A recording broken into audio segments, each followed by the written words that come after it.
सो उन्होंने उससे तो कोई डिनाई नहीं किया कि अपील का राइट है, मगर चूंकि इस कानून में बकौल प्रोसिक्यूशन के, नॉट अकॉर्डिंग टू दी जजेस, कि इनको अपील का राइट ही नहीं है, तो जिस सेक्शन को पढ़े उसी के अंदर लिखा हुआ है कि appeal shall lie to the highest court of the territorial jurisdiction, जहाँ पर जनरल ट्राई किया जाए। मैं इसको सिर्फ प्रोसिक्यूशन का मज़ीद ताख़ीर करने का एक हथकंडा, आपको याद होगा जब इमरान खान साहब और शाह महमूद कुरैशी साहब की ज़मानत की दरख्वास्तें आई थी, तो तब यहाँ पर यह कहा गया था कि ज़मानत की प्रोविज़न मौजूद नहीं है। एक दिन इसमें ज़ाया किया गया और अगले दिन माना गया कि नहीं, ज़मानत के राइट हैं।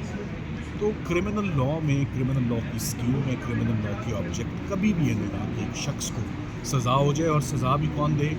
जज अबू इसनाद ज़ुल्करनैन दें, वो स्याह करें या सफ़ेद करें, उसको कोई चेक करने वाला ही ना हो।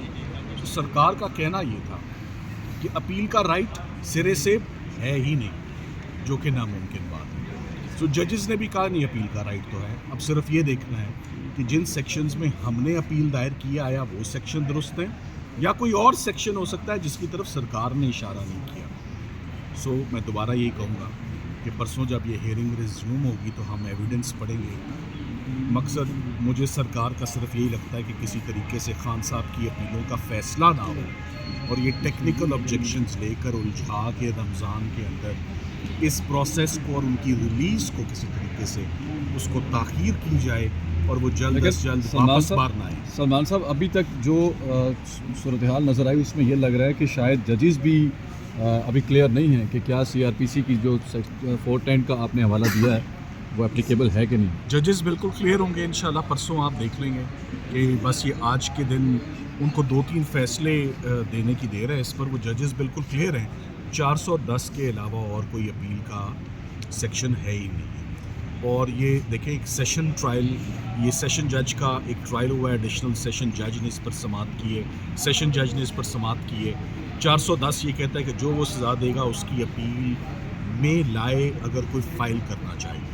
और फिर जो क्रिमिनल लॉ अमेंडमेंट एक्ट है, जो सारे ऑफिशियल सीक्रेट्स एक्ट को गवर्न करता है, उसका सेक्शन 10 है। सो आपने ये करना है कि ऑफिशियल सीक्रेट एक्ट का जो ट्रायल का प्रोसीजर है वो दिया गया है क्रिमिनल लॉ अमेंडमेंट एक्ट 1958 में। 1958 का सेक्शन 10 पढ़ लें, आगाज़ ही यहाँ से होता है कि अपील का राइट, और हाई कोर्ट सुनेगी और हाई कोर्ट सुन के तो उस पर अपना फ़ैसला देगी। सो मैं उम्मीद करता हूँ कि ये जो सरकार को मिसअंडरस्टैंडिंग या कन्फ्यूजन है ये परसों दूर हो जाएगी। डिफेंस को कोई मिसअंडरस्टैंडिंग नहीं, हमने दुरुस्त सेक्शन के अंदर हर समात में ये आपकी कोशिश होती है कि किसी तरह दलाइल आगे बढ़ें, लेकिन FIA कोई ना कोई नुक्ता ले ही आता है, तो अगली समात में भी कोई नया एतराज़ ना आ जाए। एक बड़ी मोटी मोटी बात है, मैदान से कौन भागता है?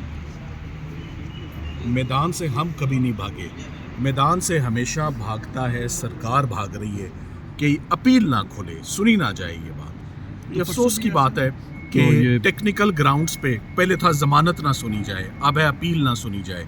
कभी ऐसा नहीं होता। तो बांध पाएंगे सरकार को? जी देखिए, मुझे तो ये पता है कि जब ये अपील्स शुरू होंगी और खुलेंगी तो आप देखेंगे कि इन अपील्स में हम क्या बातें करेंगे और अदालत के आगे क्या बातें लाएंगे। कैपिटल टेरिटरी में किस तरह रात की तारीकी में 3 केसेस को बड़ी जल्दबाजी में इनको कंक्लूड किया गया इलेक्शन से पहले। दोबारा वही बात करेंगे, अब तो इलेक्शंस भी हो गए हैं, सब ओहदे भी संभाले गए हैं, तो अब मेरा ख्याल है कि इमरान खान साहब को भी इंसाफ मिल जाना चाहिए। शाह महमूद कुरैशी साहब भी उनके साथ हैं। केस ऑफ फर्स्ट इम्प्रेशन है, आज से पहले कभी किसी प्राइम मिनिस्टर को, किसी फॉरेन मिनिस्टर को ऑफिशियल सीक्रेट्स एक्ट में उसकी प्रोसिक्यूशन नहीं हुई। तो सरकार आज ये कह रही है कि हमने जो किया उसको खोले ना, देखें ना, चेक ना करें कि नीचे क्या हुआ, ये कभी नहीं होगा। Thank you.